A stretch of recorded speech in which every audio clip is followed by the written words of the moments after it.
ದೆಹಲಿಯಲ್ಲಿ ನೀತಿ ಆಯೋಗದ ಸಭೆಯಲ್ಲಿ ಸಿಎಂ ಭಾಗಿ. ಮೀಟಿಂಗ್ ಬಳಿಕ ಪ್ರಧಾನಿ ಮೋದಿ ಭೇಟಿ ಮಾಡಿ ಚರ್ಚೆ.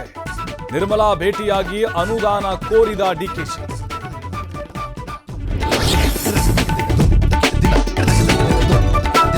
ಜೂನ್ ಮಾಸಾಂತ್ಯದೊಳಗೆ ಸಂಪುಟ ವಿಸ್ತರಣೆ ಫಿಕ್ಸ್. ಕೆಪಿಸಿಸಿ ಅಧ್ಯಕ್ಷರ ಪದಗ್ರಹಣ ನಂತರ ನಾಯಕರಿಂದ ದೆಹಲಿ ಪರೇಡ್. 3 ಸ್ಥಾನ ಖಾಲಿ ಉಳಿಸಿಕೊಳ್ಳಲು ಸಿಎಂ ಪ್ಲಾನ್. ಕರ್ನಾಟಕದಿಂದ ರಾಜ್ಯಸಭೆಗೆ 4 ಅವಿರೋಧ ಆಯ್ಕೆ. ಕನ್ನಡ ಕಲಿಯುತ್ತೇನೆ ಎಂದ ಕಾಂಗ್ರೆಸ್ನ ಪವನ್ ಖೇರಾ. ಪಾರ್ಲಿಮೆಂಟ್ನಲ್ಲಿ ಕರ್ನಾಟಕದ ಬಗ್ಗೆ ದನಿ ಎತ್ತುತ್ತೇನೆ ಎಂದ ನಾಗರಾಜ್. ಕಾಂಗ್ರೆಸ್ ಜೊತೆ ಟಿಎಂಸಿ ವಿಲೀನ ವದಂತಿ ಕೇವಲ ಊಹಾಪೋಹ.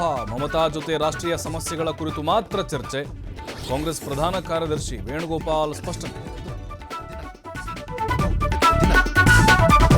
ಭಾರತೀಯ ಹಡಗುಗಳ ಮೇಲಿನ ದಾಳಿ ಸರಿಯಲ್ಲ.